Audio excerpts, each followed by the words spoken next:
भाजपा के आमदार सुनील कांबळे को गुस्सा क्यों आता है। आज सकाळी ससूनमध्ये एका कार्यक्रमामध्ये उपमुख्यमंत्र्यांसमोर अजितदादा पवार यांच्या समोर भारतीय जनता पार्टीचे आमदार सुनील भाऊ कांबळे, कॅन्टोन्मेंटचे आमदार सुनील भाऊ कांबळे यांनी पोलिसावर हात उगारला, राष्ट्रवादीच्या पदाधिकाऱ्यावर हात उचलला।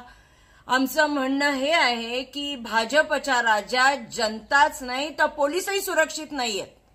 खरं तर पोलिसावर हात उचलल्यावर, पोलिसाच्या कांचिलात मारल्यानंतर पोलिसांनी ताबडतोब 353चा गुन्हा दाखल केला पाहिजे ना।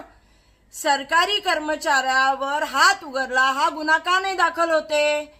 आणि त्याच्यावरतीही प्रेसला सुनील कांबळे खोटं बोल पण रेटून बोल म्हणतात। मी धक्का मारला।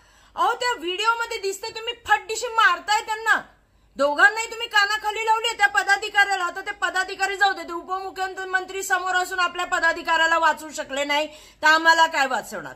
उरली गोष्ट पोलिसांची। पोलीस आयुक्त काय करतात? तुमच्या कर्मचाऱ्याला मारलो, कर्मचाऱ्याला मारलाय का भाजपच्या आमदारांनी?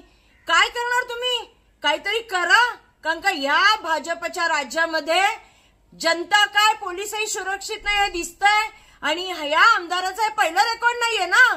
भारतीय जनता पार्टी डोळे उघडा आणि बघा नीट काय चालवलंय तुमच्या पदाधिकाऱ्यांनी, तुमच्या आमदारांनी।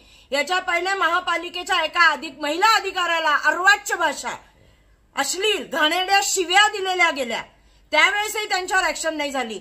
दुसऱ्या वेळेस एका वस्तीमध्ये मार्केट यार्डच्या जाऊन तिथे धुमाकूळ घातला, तिथं लोकांना शिव्या गाडी मारामारीपर्यंत गेला, त्यावेळेस त्यांच्यावर कारवाई नाही।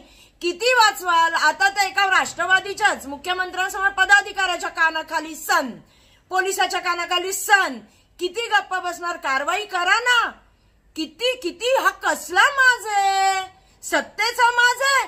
कोणता माज आहे? किती ही मस्ती? पण लक्षात ठेवा, ही मस्ती जनता उतरवेल। खोटं बोला पण रेटून बोला। मीडियाने पण गप्प नाही बसला पाहिजे।